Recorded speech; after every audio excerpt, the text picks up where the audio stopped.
नमस्कार, मैं हूं रविंद्र जैन और आप देखना शुरू कर चुके हैं सबकी खबर। मध्य प्रदेश और देश के बड़े पत्रकार राजेश बादल जी की नई किताब इस समय पत्रकारिता जगत और साहित्य जगत दोनों जगह धूम मचा रही है। मैं आपको बता दूं कि राजेश बादल जी ने अनेक लेख लिखे थे पत्रकारिता पर। आप इसे पत्रकारिता का कड़वा सच भी कह सकते हैं।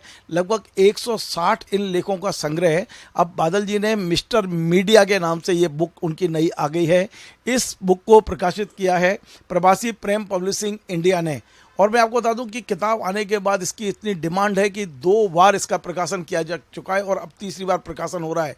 हमारे साथ राजेश बादल जी, हम उनसे समझते हैं। उसके पहले मैं इतना बता दूं कि मैंने सरसरी नज़र से इस पुस्तक को पढ़ा, काफ़ी आर्टिकल इसके पढ़े हैं। मुझे लगता है कि यदि वास्तव में भारत में पत्रकारिता करनी है, देश में पत्रकारिता करनी है, तो हर छात्र को ये किताब इसलिए पढ़ना चाहिए क्योंकि पत्रकारिता के क्या खतरे हैं, पत्रकारिता का क्या सच है, मौजूदा पत्रकारिता में हमें क्या कदम उठाने चाहिए, ये सीख यदि आपको चाहिए तो इस किताब को आपको तत्काल पढ़ना चाहिए। 160 आर्टिकल इसके अंदर दिए हुए हैं। बादल जी ने खुद भी अपनी किताब में लिखा है कि मीडिया की दुनिया के कड़वे सच। यद्यपि 160 सच यदि आपके सामने हो तो निश्चित तौर पे आपको एक बहुत बड़ा सबक भी मिल सकता है। बादल जी, आपका बहुत बहुत स्वागत है। आपने निश्चित तौर पे इस किताब को लिखकर पत्रकारिता के जो छात्र हैं और जो पत्रकारिता कर भी रहे हैं, मुझ जैसे लोगों को भी बहुत बड़ी सीख देने की कोशिश की है। आखिर इसके लिखने की प्रेरणा कैसे मिली? हालांकि ये आपके लेख का संग्रह है, लेकिन कई चीज़ें ऐसी हैं जो आपने बहुत रिस्क लेके लिखी हैं। देखिए रविंद्र जी, ये दरअसल 2017-18 से और अब तक जो कॉलम एक मेरा चल रहा है मिस्टर मीडिया के नाम से ही, तो हुआ ये कि हमने ये देखा कि पत्रकारिता का स्वर्ण काल भी हमने देखा और पतन काल भी हमने देखा। और बीते करीब करीब 10-12 साल में तो ऐसे हुआ है कि आप ये पाएंगे कि ना तो पत्रकारों के अपने कोई सिद्धांत उस तरह से काम कर रहे हैं, ना पत्रकारों की अपने सरोकार काम कर रहे हैं। और जब ऐसा हो रहा है तो उनको बताने का काम कौन करेगा? देखिए, आजकल 4-5 साल में एक पीढ़ी नई आ जाती है, तो अब जब नई पीढ़ी आ जाती है और जो पत्रकारिता का आज का चेहरा वो पीढ़ी देखती है, तो वो ये समझती है कि शायद असली पत्रकारिता तो यही है। लेकिन ये बिल्कुल उलट है जो असल पत्रकारिता होती है, चाहे वो टेलीविज़न की हो, चाहे वो रेडियो की हो, चाहे वो प्रिंट की हो, या डिजिटल या सोशल मीडिया के प्लेटफॉर्म की हो। तो अगर ऐसा है तो सच नई पीढ़ी को कौन बताए? और मुझे बहुत गर्व है कि मैंने उस काल में पत्रकारिता शुरू की जब मुझे राजेंद्र माथुर, सुरेंद्र प्रताप सिंह, डॉक्टर धर्मवीर भारती और त्रिलोकदीप जैसे लोगों का मुझे संरक्षण मिला। और उस संरक्षण के चलते हमने उनसे निर्भीकता सीखी, हमने उनसे अपने सरोकारों की रक्षा करना सीखा, हमने उनसे अपने सिद्धांतों के लिए लड़ना सीखा। तो मैं तो सारी उम्र संघर्ष करता रहा हूँ और यही एक कारण था जब हमने देश के नंबर 1 पोर्टल पर ये कॉलम शुरू किया और उस कॉलम की को ज़बरदस्त लोकप्रियता मिली।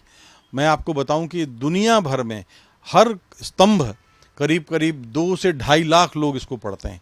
अब पत्रकार तो इतने नहीं पढ़ते होंगे, लेकिन इसका अर्थ ये है कि पत्रकारिता से अलग साहित्य से जुड़े लोग, सियासत से जुड़े लोग और जो दूसरे वर्गों के लोग हैं वो भी इसको पसंद कर रहे हैं और ये मेरे लिए अच्छी बात है। अनफॉर्चुनेट पार्ट ये है कि एक कॉलम था जो जहां मैंने शुरू किया था, किन्हीं वजहों से वो कॉलम जो था वो नहीं छाप सके, उनमें शायद साहस की कमी थी और मैंने फिर उसको एक अंतर्राष्ट्रीय पोर्टल। उस कॉलम के बारे में बताएंगे आप थोड़ा? हाँ, क्यों जिसको नहीं छापा गया। हाँ, देखिए, ये बात करने का बहुत अच्छा शुरुआत बहुत अच्छी है।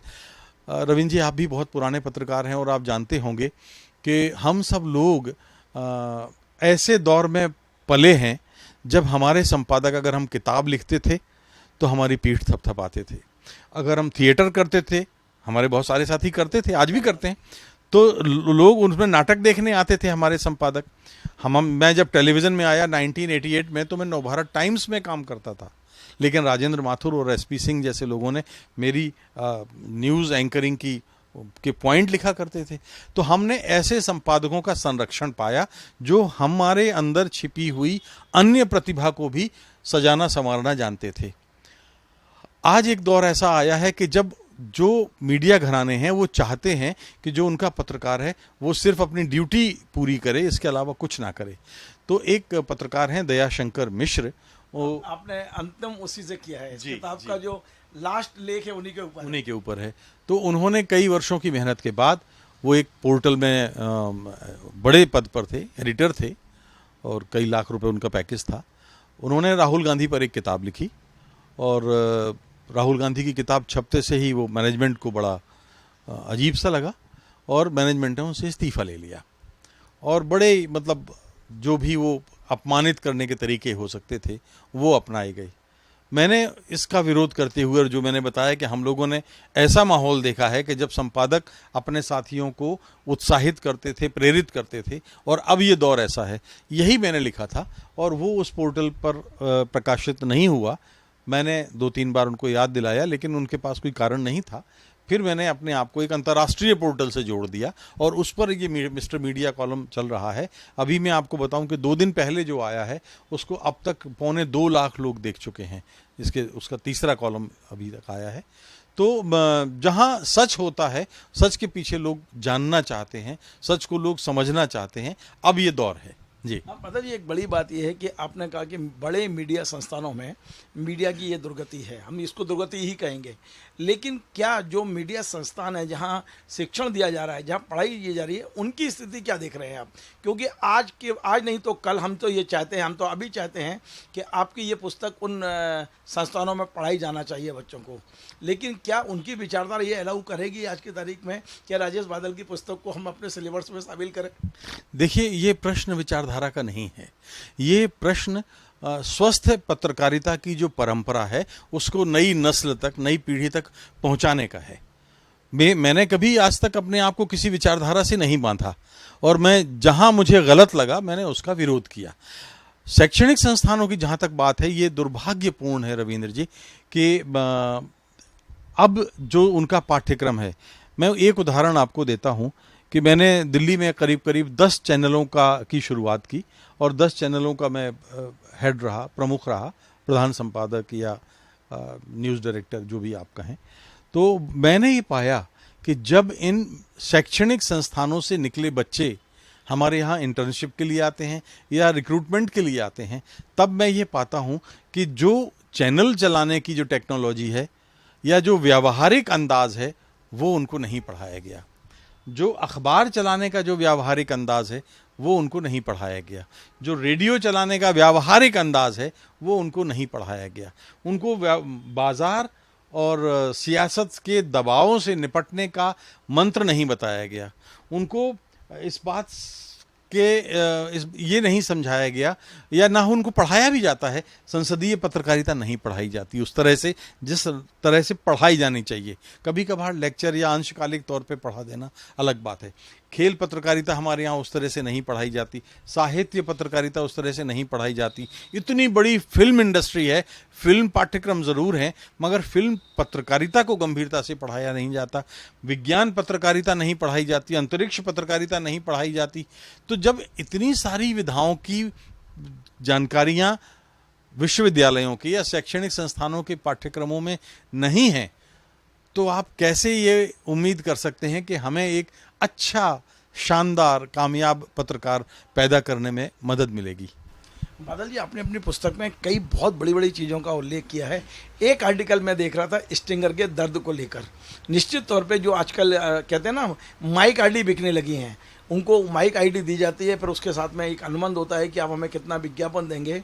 इस बात को मैं चाहता हूं कि उस पर भी मैं चाहूँगा कि आपने बड़ी एक मार्मिक चीज़ लिखी है कि जब एक पत्रकार को, एक स्टिंगर को 1 लाख के विज्ञापन का टारगेट दिया जाता है दिवाली या 26 जनवरी, 15 अगस्त को, तो क्यों ना वो झोली फैला के 2 लाख ले ले और एक परचूनी दुकान खोल ले अपना स्थायी। इस तरह का मैंने आपके आर्टिकल में देखा है। वो दर्द क्या है? आप ठीक कह रहे हैं। देखिए, ये करीब करीब 25 साल पहले की बात है, जब भारत में इस देश की स्वदेशी टेक्नोलॉजी के ज़रिए भारत का पहला चैनल आज तक आया था, और मैं उस चैनल में उस वक्त ब्यूरो चीफ था। बाद में उस चैनल का संपादक हुआ। मैंने जब स्ट्रिंगर पॉलिसी बनाई गई तो मैंने उसमें अपना योगदान दिया था, और मुझे याद है रविंद्र जी कि उस समय हम एक स्टोरी का, एक स्ट्रिंगर को उसके अपने शहर की स्टोरी का 1500 से 2500 रुपया तक देते थे। अगर उसने अपना स्कूटर उठा के और अगर वो बाहर चला गया या कार लेके बाहर चला गया, मान लीजिए कोई भोपाल से सीहोर चला गया या कोई दिल्ली से मेरठ चला गया, तो हम उसका 1000 से लेके 2500 रुपये एक्स्ट्रा देते थे। हमने इतना पेमेंट किया है, मैं आपको बताऊं कि आज भी फुल टाइम सैलरीज नहीं मिलती हैं। मैं आपको कह सकता हूं कि 2000 से 2005 के बीच में मैंने अपने हाथ से स्ट्रिंगर्स को 80,000 रुपये, 70,000 रुपये, 90,000 रुपये महीने के दिए हैं। हमारे 2 स्ट्रिंगर ने तो कार खरीद ली थी 2 महीने की पेमेंट से, सेकेंड हैंड खरीदी। लेकिन मैं ये कह रहा हूं कि स्ट्रिंगर्स की मेहनत हम समझते हैं। मैंने फील्ड में काम किया है, आज से 48 साल पहले मैं ज़िला स्तर का रिपोर्टर होता था और कैसे हम लोग सुबह से लेकर रात तक लगे रहते थे। उस मेहनत का उसकी मेहनत की आप कल्पना नहीं कर सकते। तो हम जब ऐसा करते थे तो हमें मुआवजा भी मिलता था, हम अपने स्ट्रिंगर्स को भी यही देते रहे। लेकिन जैसे जैसे बाजार का दबाव बढ़ा, सियासत का दबाव बढ़ा, चैनलों के खर्चे बढ़े, हमने ही पाया कि वो स्ट्रिंगर के साथ वो पॉलिसी भी नष्ट होती गई। और सारे चैनलों में आज आप देखिए तो 500 से लेके 1500 से के ऊपर पैसा नहीं मिलता, वो भी 6-6 महीने से साल भर बाद मिलता है। और उसमें भी जब खबर चलेगी तो हमारे टाइम पर यह था कि अगर किसी ने हमने खबर मांगी और हमने अप्रूव कर दी कि हाँ भाई खबर भेजो, फिर वो खबर दिखाएं या ना दिखाएं, उनको पैसा मिलेगा। नैतिकता कहती है, कानून ये कहता है और हमारी पत्रकारिता की आदर्श आचार संहिता भी यही कहती है। लेकिन अब क्या हुआ, जो खबर चलती है, अब चूंकि थोड़ा टेक्निकल बात होगी, पता नहीं आपके दर्शक समझ पाएंगे कि टेलीविजन चैनल एक पैकेज चलता है जिसमें मतलब एक संपूर्ण स्टोरी, तो उसका संपूर्ण पेमेंट मिलता है। अब क्या होता है कि वो आलस ऐसा हो गया है और भागदौड़ इतनी तेज हो गई है कि वो पैकेज बनते ही बनने बंद हो गए। तो अब एंकर वीओ बन जाता है, यानी एंकर और साथ में कुछ जानकारी, तो वो 500 या 800 की जगह और 400-200 रुपये रह जाता है। आप बताइए कि ये फुल टाइम जॉब है। मान लीजिए कि सीहोर के पास नसरुल्लागंज है और नसरुल्लागंज में अगर कोई रैली होती है तो कोई रिपोर्टर जाएगा, सुबह जाएगा, अपनी कैमरामैन लेगा, खुद जाएगा, डीजल पेट्रोल लगाएगा, कुछ वहाँ पे खाएगा पिएगा, दिन भर भूखा प्यासा तो नहीं रहेगा। तो अगर इतना वो खर्च 800 रुपये 1000 रुपया खर्च अपनी जेब से कर देता है तो उसको मिल रहा है 200 रुपया, तो वो क्या करेगा। यानी आप इस बात के लिए बाध्य कर रहे हैं अपने संवाददाता को कि वो पेड न्यूज़ या पीत पत्रकारिता के रास्ते अपनाए। क्या करेगा, घोड़ा घास से यारी करेगा तो खाएगा क्या। आप ये देखिए कि वो अगर ऐसा नहीं करता तो अपने परिवार का पेट कैसे पालेगा। कि मध्य प्रदेश में तो जो मेरा व्यक्तिगत अनुभव है, यहाँ वास्तव में आईडी बिक रही हैं। आईडी बिक रही है, मतलब यदि आपको बड़े चैनल की एक आईडी चाहिए तो आपको उल्टा पेमेंट करना है, आपको पेमेंट नहीं मिल रहा है 1 रुपया भी। मध्य प्रदेश के अधिकांश में, 1-2 की मैं नहीं कह सकता हूँ, अधिकांश टीवी चैनल ये एग्रीमेंट करते हैं कि आपको यदि ग्वालियर में चाहिए, इंदौर में चाहिए, तो हमारी ये रेट है, इतना पैसा उल्टा देना पड़ेगा। वो कहते हैं कहाँ से दूंगा, तो बोले आप विज्ञापन लाइए, कुछ भी करिए आप, पर हमें पैसा चाहिए। ऐसे में कि ये स्टिंगर कैसे काम कर रहा है। देखिए उसकी कहानी मैं आपको बताता हूँ। 2007 में भारत में अंतर्राष्ट्रीय मंदी जब आई तो भारत में भी मंदी का दौर आया और उस मंदी के दौर में आपने पाया, आपको याद होगा कि बड़े बड़े चैनलों की कमर टूट गई थी आर्थिक रूप से।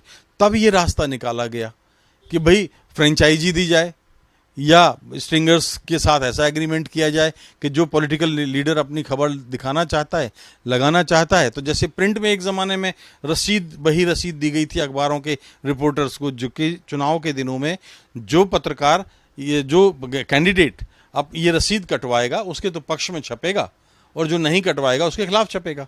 हम लोगों ने देखा है ये दौर। यही चीज़ अब टेलीविज़न में आ गई। मैंने तो अपनी 4.5 लाख रुपए महीने की नौकरी इसी के विरोध में छोड़ी थी, आज से करीब ये बात है 2009 की। तो यानी आप सोचिए कि 15 साल पहले मैनेजमेंट ने कहा कि जी ऐसा है कि आप लोग तो पत्रकार हैं, आप लोगों का बड़ा प्रभाव होता है और नेताओं से, अमुक नेता से, अमुक मुख्यमंत्री से वहाँ चुनाव हो रहे हैं, आप डील करो। मैंने कहा ये तो कभी नहीं किया हमने, और मैंने छोड़ दिया। तो जबकि मेरी तनख्वाह अपनी लगभग 5 लाख थी उस वक्त, 15 साल पहले, और मेरे अंडर में 2000 के आसपास कर्मचारी हुआ करते थे। दादा जी, आपकी इस पुस्तक में एक और बहुत अच्छी स्टोरी है, मैंने देखी वो, यद्यपि अभी एनडीटीवी बंद नहीं हुआ है, लेकिन आपने अपने आर्टिकल में लिखा है कि एक था एनडीटीवी, मतलब उस तरह का भाव था आपका कि एनडीटीवी वास्तव में जो एनडीटीवी था वो अब नहीं रहा है। एनडीटीवी की कथा भी आपने व्यथा के रूप में लिखी है। देखिए, जब एनडीटीवी की शुरुआत हुई तो हम नहीं भूल सकते कि विनोद दुआ और प्रणोय राय की जोड़ी होती थी, और जब ईवीएम पर नहीं होते थे चुनाव और मत पेटियों में मत होते थे, और तब मतगणना जब होती थी तो 3-3 दिन तक दूरदर्शन पर उसके रिजल्ट आते थे, और हमने निष्पक्ष विश्लेषण देखा, निष्पक्ष विश्लेषण की बात कर रहा हूं मैं, और वो प्रणोय राय और विनोद दुआ का देखा हिंदी और अंग्रेजी में। उसी नींव के आधार पर प्रणोय ने अपना चैनल शुरू किया, प्रणोय राय लेके आए, ब्रांड हुई। और कभी देखिए एनडीटीवी ने बाजार का अगर आप देखें तो नंबर 1 की कमाई नहीं की, नंबर 1 पे टीआरपी पे भी शायद नहीं रहे वो, कभी कई बार नहीं रहे या रहे नहीं, लेकिन उन्होंने अपना रास्ता नहीं छोड़ा। एक ऐसा चैनल, मैं एक उदाहरण देता हूं, मेरा एक परिचित का बेटा वहां काम करता था उस वक्त, तो उसने कई महीने तक छुट्टी नहीं ली। तो मैनेजमेंट ने उससे कहा कि बेटा आपने छुट्टी नहीं ली, आप कैसे काम कर रहे हो, जाओ। तो ऑफिस ने फ्लाइट का टिकट दिया और बेंगलोर के आसपास कहीं हिल स्टेशन पर उसको भेजा कि जाओ छुट्टी करो, एंजॉय करो।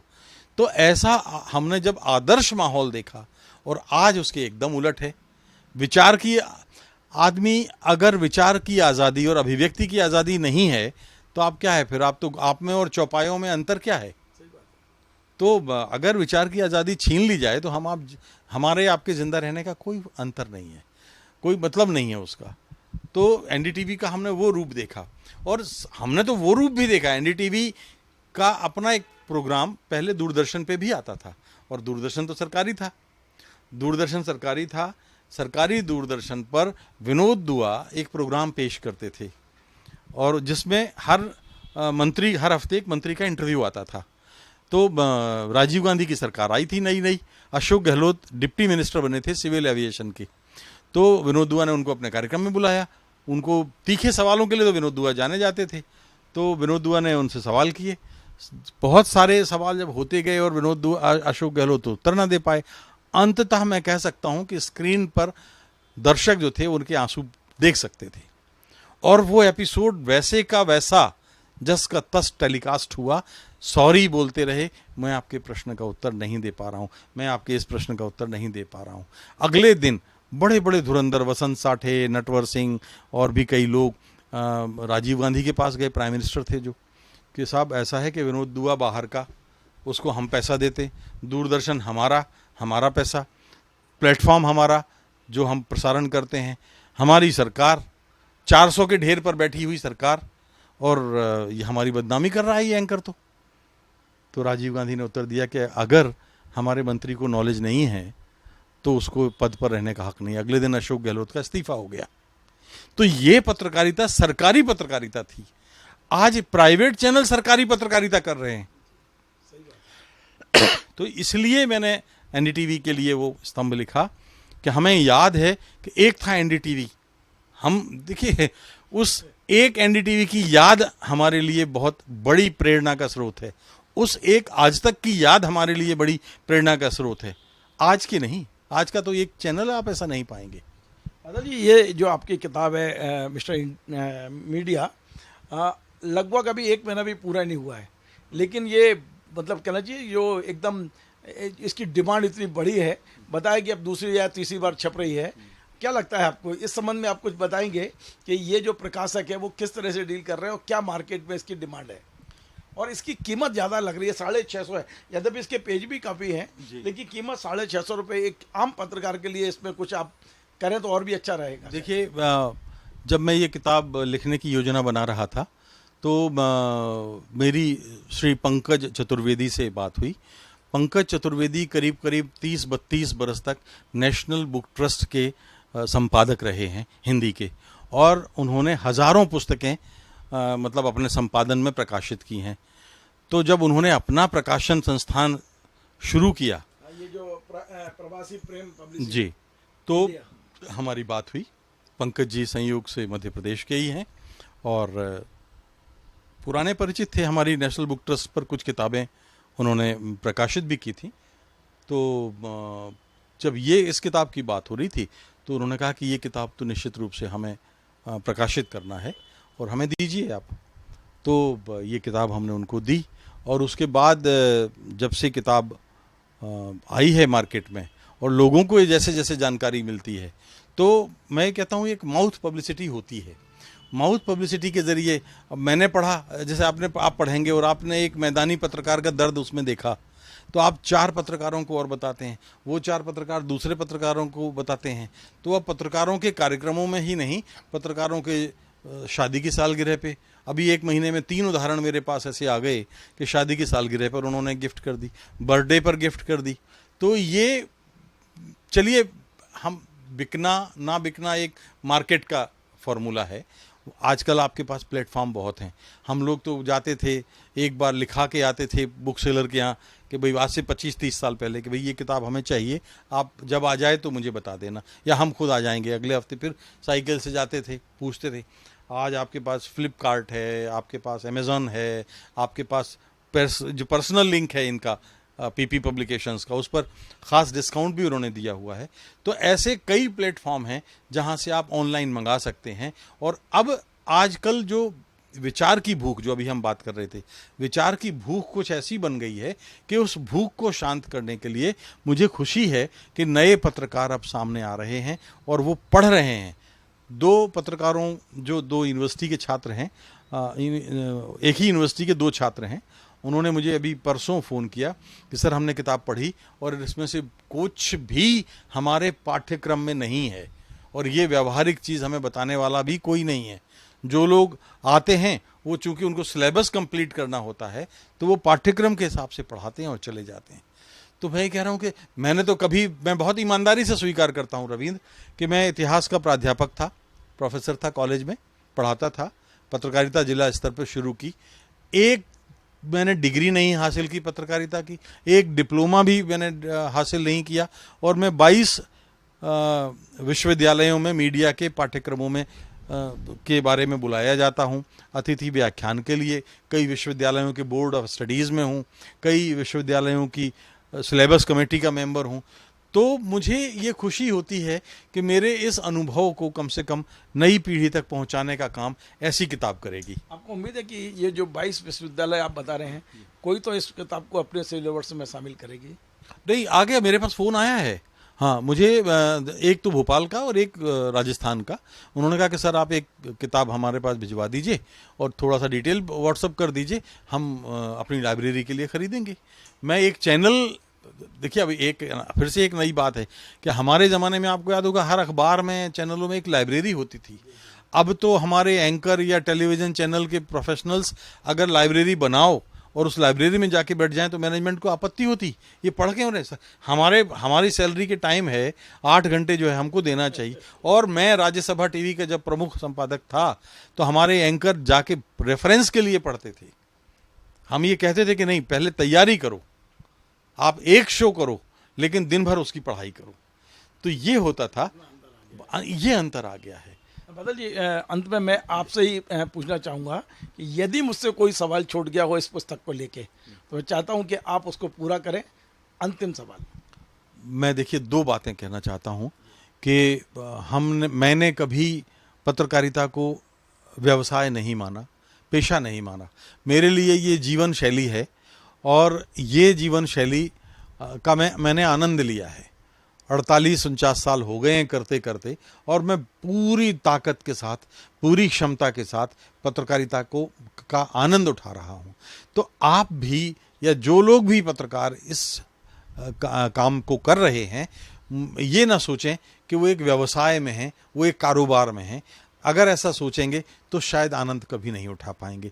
एक बात तो ये है, और दूसरी बात ये है कि अभी हम देखते हैं चैनलों में, रेडियो में, अखबारों में, हमने कोई अंकुश नहीं मानना, हमने एक ऐसी आदत बन गई है कि हम कुछ नहीं मानेंगे। आप देखिए इस किताब में आपको कम से कम 25 उदाहरण ऐसे मिलेंगे जब माननीय सर्वोच्च न्यायालय ने तीखी टिप्पणी की। माननीय उच्च न्यायालयों ने कई राज्यों के टिप्पणियां की हैं कि पत्रकारिता के महापुरुषों, अब आप सुधर जाओ, नहीं तो उनको कार्रवाई करना पड़ेगी। तो ये लेकिन जो मीडिया ट्रायल जो करते हैं वो बहुत गलत बात है। तो ये दो बातें मैं चाहता हूँ, और पढ़ाई अगर जब तक नहीं करेंगे तो अच्छी पत्रकारिता नहीं कर पाएंगे। बहुत बहुत धन्यवाद। तो आप थे राजेश बादल जी, जिनकी पुस्तक का मैंने अभी उल्लेख किया है। आज बादल जी ने बहुत बड़ा संदेश दिया है। उनका कहना है कि जो पत्रकारिता में आए हैं और आना चाहते हैं वो एक बात तय कर ले, एक एजेंडे की पत्रकारिता नहीं करनी है, जैसा कि बादल जी ने संकेत दिया दूसरे में। और पहला उन्होंने कहा कि पत्रकारिता को एंजॉय करिए। पत्रकारिता को जिस दिन आप एंजॉय करने लगेंगे, आप समझ जाइए कि आप वास्तव में पत्रकारिता कर रहे हैं। पत्रकारिता को ढोइए मत, पत्रकार को नौकरी मत समझिए, पत्रकारिता को 8 घंटे का भी मत करिए। यदि आप 8 घंटे की पत्रकारिता कर रहे हैं तो आप सिर्फ और सिर्फ नौकरी कर रहे हैं, पत्रकारिता नहीं कर रहे हैं। बहुत बड़ा संदेश। मैं पुनः पत्रकारिता के छात्रों से आग्रह करूंगा इस चैनल के जरिए, यदि आपने राजेश बादल जी की ये पुस्तक नहीं पढ़ी है तो आज खरीदें, नहीं खरीद सकते हैं तो अपनी लाइब्रेरी से देखें। ये पुस्तक को ज़रूर पढ़ें। वास्तव में आपको कई ऐसी सीखें मिलेंगी इस पुस्तक को पढ़ने के बाद जो शायद किसी विश्वविद्यालय में आपको नहीं मिली होंगी। आपको हमारा कार्यक्रम पसंद आए, आप इसे शेयर करें, लाइक करें, कमेंट करें, और आपसे बार बार निवेदन है हमारे चैनल को सब्सक्राइब अवश्य करें। धन्यवाद।